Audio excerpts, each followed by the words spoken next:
Hi, good morning, good day, good afternoon everyone. Shakti here. And this video is giving you a practice for the integration of emotions.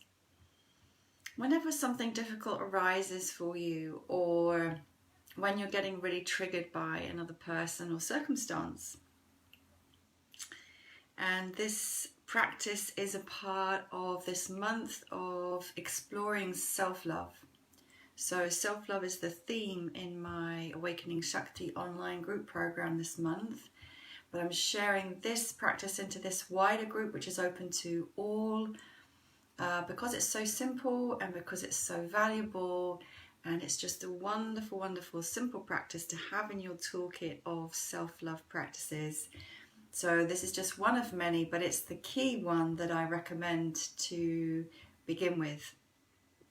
So let's imagine that in your life, something has happened that disrupts your sense of equilibrium. So something's happened that has triggered you, that has brought up a difficult emotion, a difficult sensation. And or even, so it could be one instance, or it could be something that just keeps repeating, like a repeating pattern, or an emotion that you're aware of, or a feeling state that you've been living with for a really long time, and perhaps other people or circumstances might seem to trigger it, but really you recognize this feeling, emotion, state or response in you has been a part of your life for quite a long time. Now, just going to state the obvious that, of course, our feelings are our own, and although the reactive mind can want to blame someone else for what you're feeling, in truth, only you are feeling what you're feeling, and it's entirely your responsibility.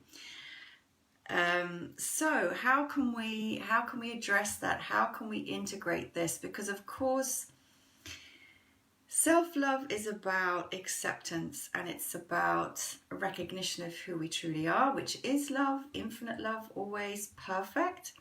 And it's about that sense of coming home to ourselves, so that we experience ourselves as love, we experience ourselves as unified, but we do so in a fully authentic manner, not in some spiritually bypassing manner where we're actually in denial of our shadow and we're just putting a glossy veneer over who we are. It's about embracing all that we are in our light, in our dark, and loving every single part of who and what we are. Because of course the conditioning and the programming in the world for most of us in our parenting has taught us that there's something wrong with us, which is bullshit. So anyway, here's the practice.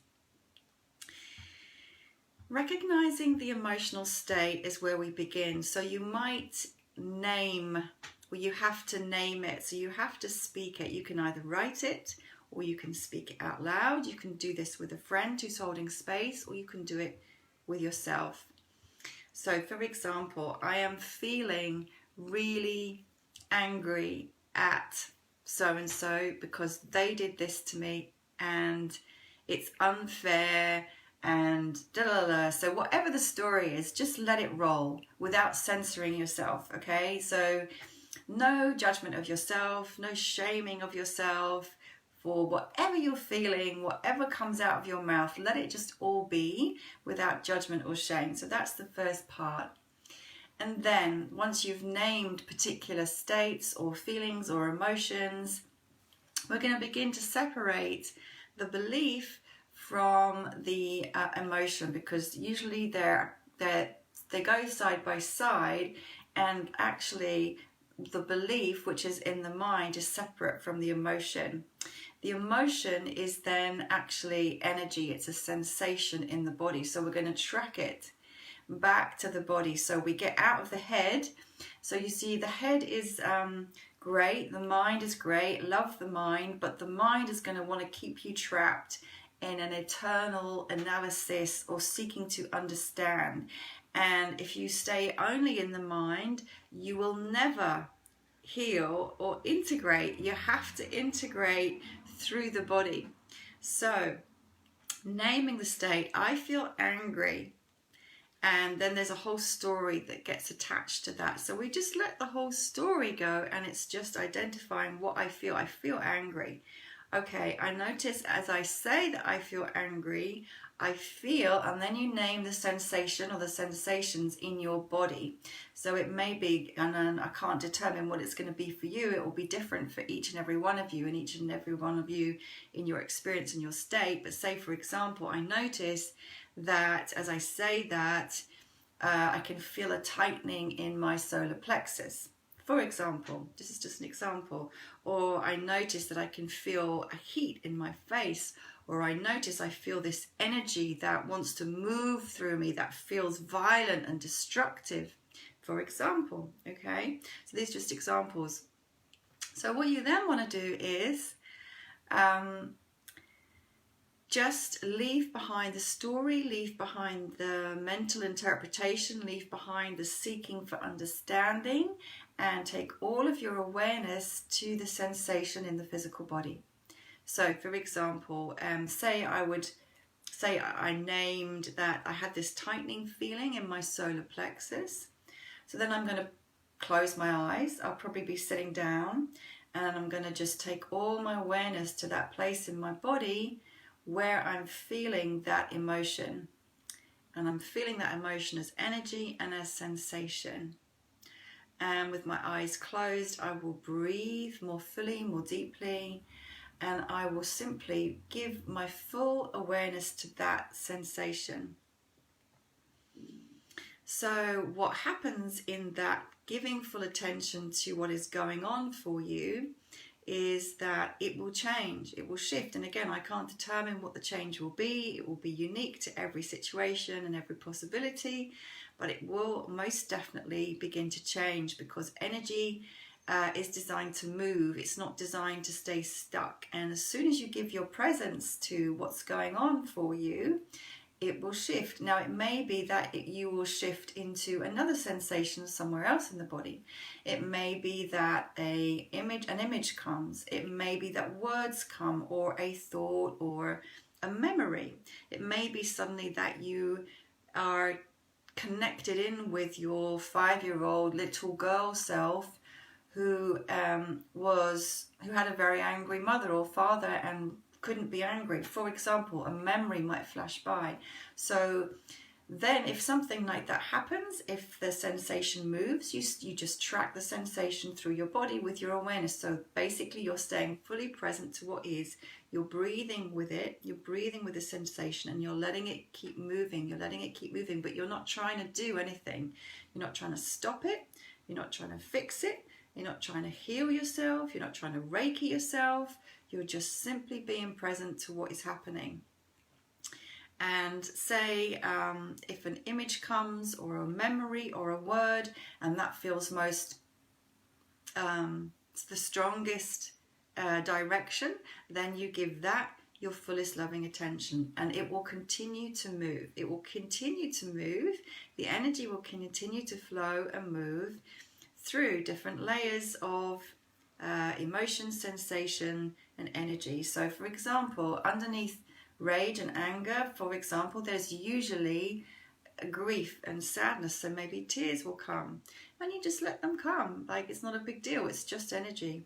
And at some point, you will either get to a place where you feel peace and you feel that everything has moved and you are resolved, or it may be, if this is a new practice for you, that it gets to a point where you just feel, I can't do this anymore, that's enough for today.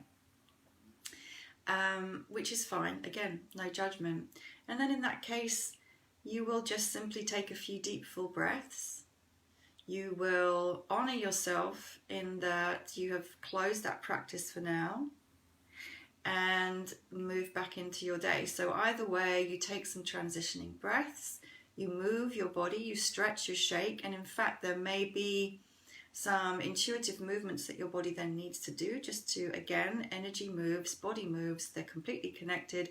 The body just might need to move or shake or do something to integrate or incorporate or release. and then you can go back to your day. And it may be that you need to go back and do this practice several times. It may be that you feel complete in that. But the main point is that